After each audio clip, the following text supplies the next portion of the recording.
evening, everyone. First and foremost, I just wanted to thank Dr. Schmidt for the nomination and the rest of the faculty at Keiser for their ongoing and continued support. My name is Dr. Mindy Nguyen, and today I'll be discussing my research on social emotional learning and self efficacy in emerging adults. I really want to start off first with a simple but very critical question. What helps young adults believe that they can handle life challenges? We know that emerging adulthood, roughly between the ages of 18 to 25, is a period filled with so much transition. In addition to that, we have academic pressure, we have career uncertainty, financial stress, and then to top it all off, identity development. Layer on Layer onto that the impact of COVID-19, which has significantly increased mental health challenges and has also reduced perceived self-efficacy. Yet fewer than 44% of emerging adults have sought professional help and interventions.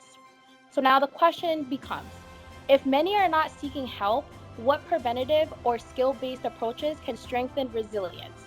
That's where social emotional learning, also known as SEL, comes in. SEL focuses on developing five core competencies. First, self-awareness. Second, self-management.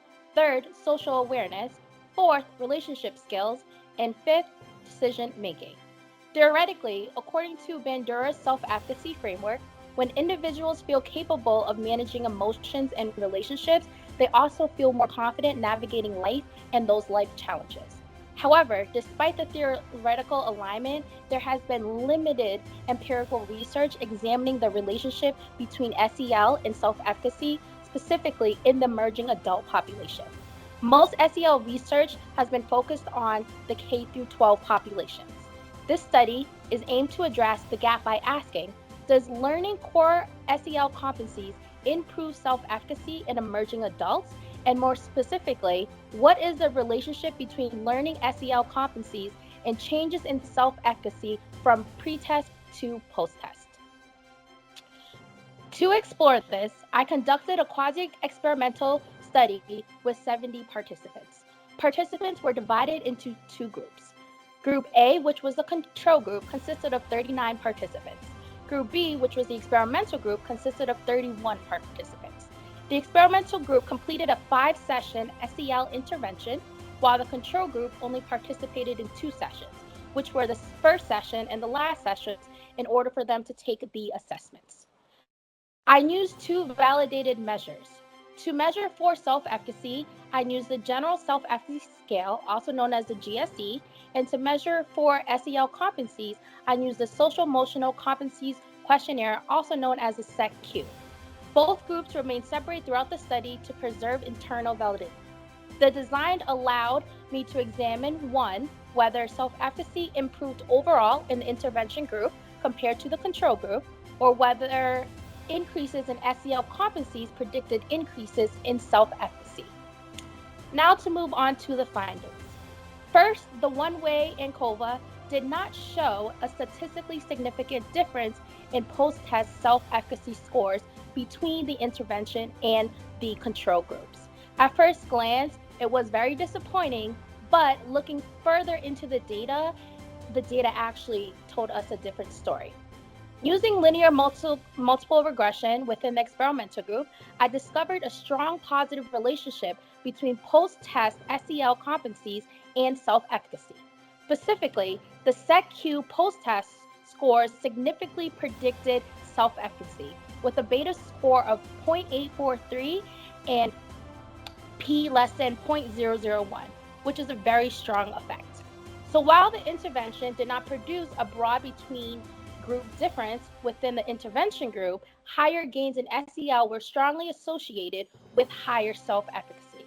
In other words, it may not be simply be attendance in SEL sessions that matter, it's to the degree of which the competencies are actually internalized and then therefore developed. The distinction is critical. Now, what does that mean? The findings suggest that SEL competencies and self-efficacy are closely linked constructs in emerging adults.